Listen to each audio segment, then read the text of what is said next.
আসসালামু আলাইকুম, স্বাগতম জানাচ্ছি আমার চ্যানেল রাহান জারিফ কুকিং ওয়ার্ল্ডে। আজ আমি তোমাদের জন্য এনেছি গ্রামের গন্ধ মাখা এক মজাদার রেসিপি, চিংড়ি শুটকি দিয়ে আলু আর কাঁচা টমেটোর চচ্চড়ি। এর চচ্চড়িটা এমন এক স্বাদের মেলা যেখানে শুটকির ঝাঁঝ, আলুর মোলায়েম ভাব আর টমেটোর হালকা টক একসাথে মিশে যায় অসাধারণভাবে।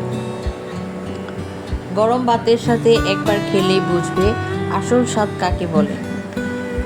উপকরণ: চিংড়ি শুটকি হাফ কাপ, আলু 10 থেকে 12টি, টমেটো 10 থেকে 12টি, পেঁয়াজ কুচি হাফ কাপ, রসুন কুচি 5 কোষ, কাঁচামরিচ 5 থেকে 6টি, ধনেপাতা কুচি হাফ কাপ, লবণ স্বাদমতো, মরিচ গুঁড়া 3 চা চামচ, হলুদ গুঁড়া 1 চা চামচ, ধনিয়া গুঁড়া 2 চা চামচ, জিরা গুঁড়া 1 চা চামচ, পেঁয়াজ বাটা 2 চা চামচ, রসুন বাটা 1 চা চামচ, আদা বাটা 1 চা চামচ, সয়াবিন তেল পরিমাণ মতো। চলুন এবার মূল রেসিপিতে চলে যাই। আমি শুটকি মাছগুলোকে ভালোভাবে গরম পানি দিয়ে ধুয়ে নিয়েছি। এ পর্যায়ে আমি চুলায় একটি ফ্রাই প্যান বসিয়ে তেল দিয়ে দিচ্ছি। তেল গরম হয়ে গেছে, এতে আমি পেঁয়াজ কুচি ও রসুন কুচিগুলো দিয়ে দিচ্ছি।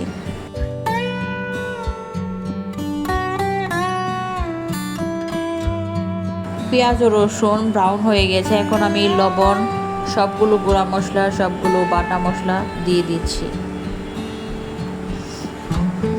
অল্প একটু পানি দিয়ে নেড়ে চেড়ে নিব।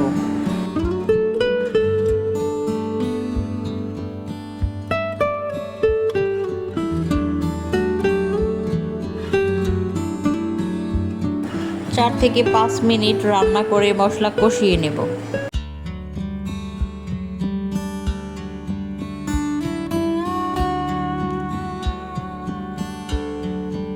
আমার মশলা কষানো হয়ে গেছে। মশলার উপর যখন তেল উঠে আসবে তখন আমরা বুঝবো মশলা কষানো হয়ে গেছে। এখন আমি শুটকিগুলো দিয়ে দিচ্ছি। নেড়ে চেড়ে অল্প একটু পানি দিয়ে দিচ্ছি।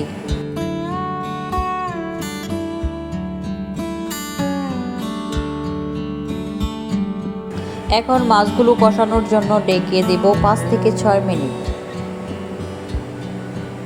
জাল করে নেব কিছুক্ষণ।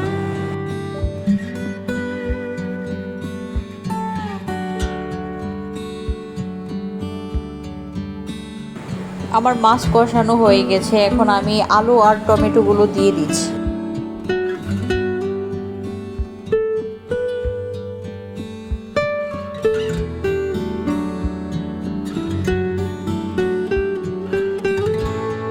নেড়ে চেড়ে ডেকে দেব 3 থেকে 4 মিনিটের জন্য।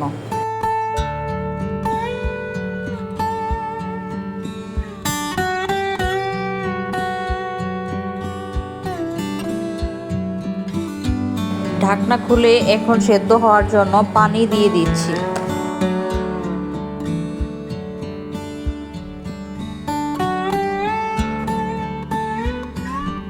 নেড়ে চেড়ে ঢেকে দেব আরো 10 মিনিটের জন্য।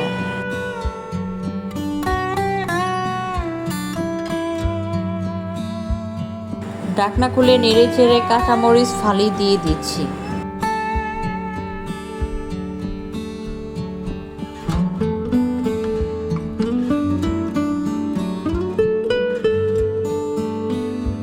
আবার ঢেকে দেব।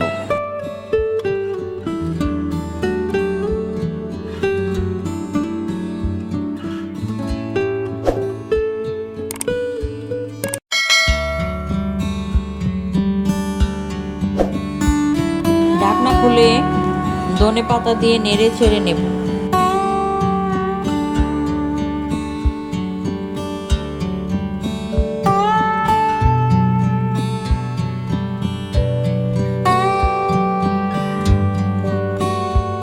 নেড়ে চেড়ে নেব।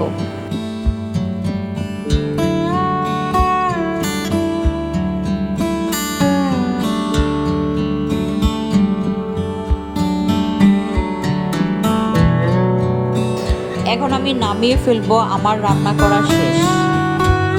সার্ভিং ডিশে চচ্চড়িটা আমি উঠিয়ে নিচ্ছি।